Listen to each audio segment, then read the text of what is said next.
केला बेचने वाली चुड़ैल।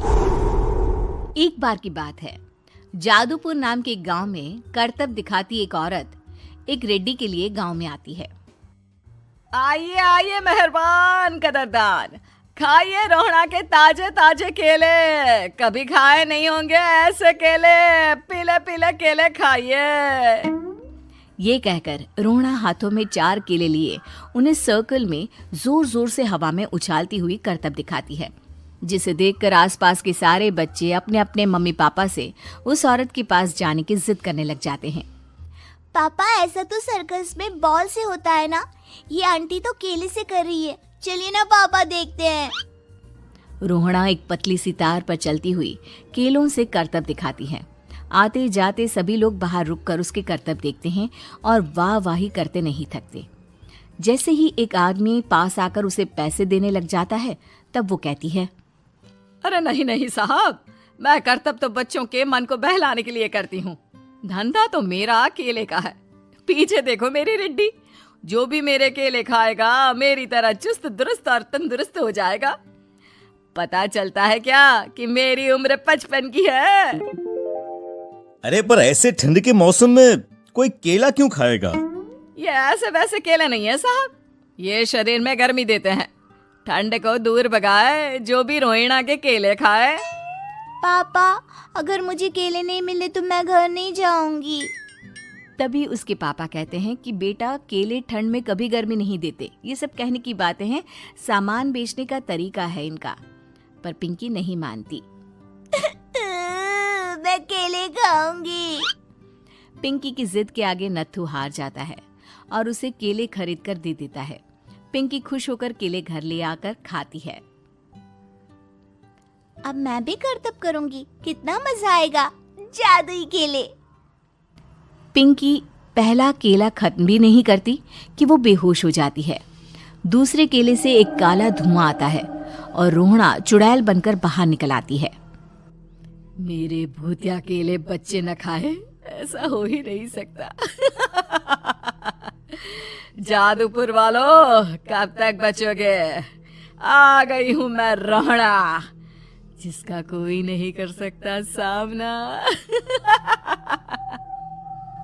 रोहड़ा पिंकी को गोद में उठाकर काले धुएं में कहीं गायब हो जाती है। शाम के वक्त नत्थू घर लौटता है और पिंकी को घर में ना पाकर उसकी माँ से कहता है, माँ पिंकी कहाँ है? अरे बेटा, उसे तो तू सुबह करतब दिखाने ले गया था ना, फिर कहाँ वापस आए तुम दोनों? मुझे लगा तू उसे अपने साथ मंडी ले गया होगा। हे भगवान, मेरी बच्ची कहाँ गई? मैं उसे घर ही तो छोड़कर गया था माँ। नत्थू गांव के घर कोने में अपनी बेटी को ढूंढता है, पर उसे वो कहीं नहीं मिलती।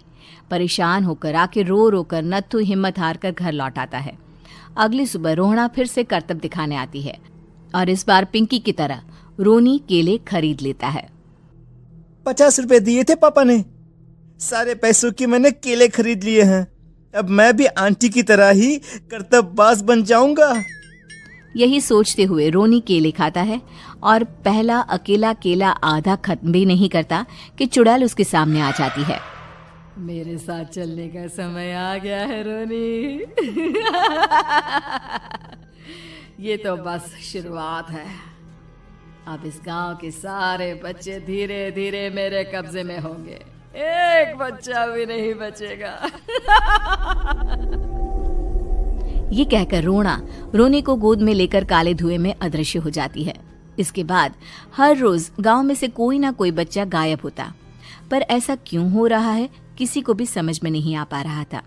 रोज की तरह अपनी बेटी पिंकी की तलाश में नत्थू गांव के एक तालाब के पास बैठा रो रहा था। कहाँ गई मेरी पिंकी? शकुंतला के जाने के बाद एक वही तो मेरा सहारा थी। अरे उसकी आत्मा कोस रही होगी मुझे कि मैं अपनी बच्ची को संभाल भी नहीं पाया। नत्थू ये कहता हुआ रो ही रहा था कि तभी तालाब में से उसे शकुंतला की आवाज सुनाई देती है। कहाँ थी तुम शकुंतला? हमारी बच्ची और सारे गायब हुए बच्चे रोहड़ा के कब्जे में हैं। वो बच्चों को जो केले देती है उससे बच्चे बेहोश हो जाते हैं और उसके कब्जे में आ जाते हैं और वो उन्हें ले जाकर काली दुनिया में ले जाती है। पर वो ऐसा क्यों कर रही है? ये मैं नहीं जानती, पर उस दुनिया का रास्ता मैं आपको बता सकती हूँ।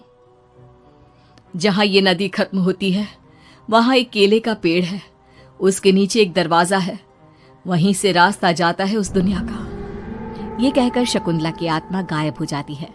गांव के सभी लोग झुंड बनाकर उसी रास्ते से काली दुनिया में चले जाते हैं और वहां देखते हैं कि सारे बच्चे वहां काम कर रहे थे। पापा मुझे ले चलो यहाँ से। पापा पापा। सभी बच्चे अपने मम्मी पापा से लिपट जाते हैं।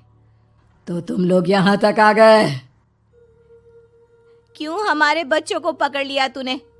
तुझे शिकार ही बनाना है तो ले, हम सब आ गए हैं, हमें खा ले। नहीं, मुझे बच्चे चाहिए, मेरे बच्चे के बदले तुम लोगों के बच्चे। क्या मतलब?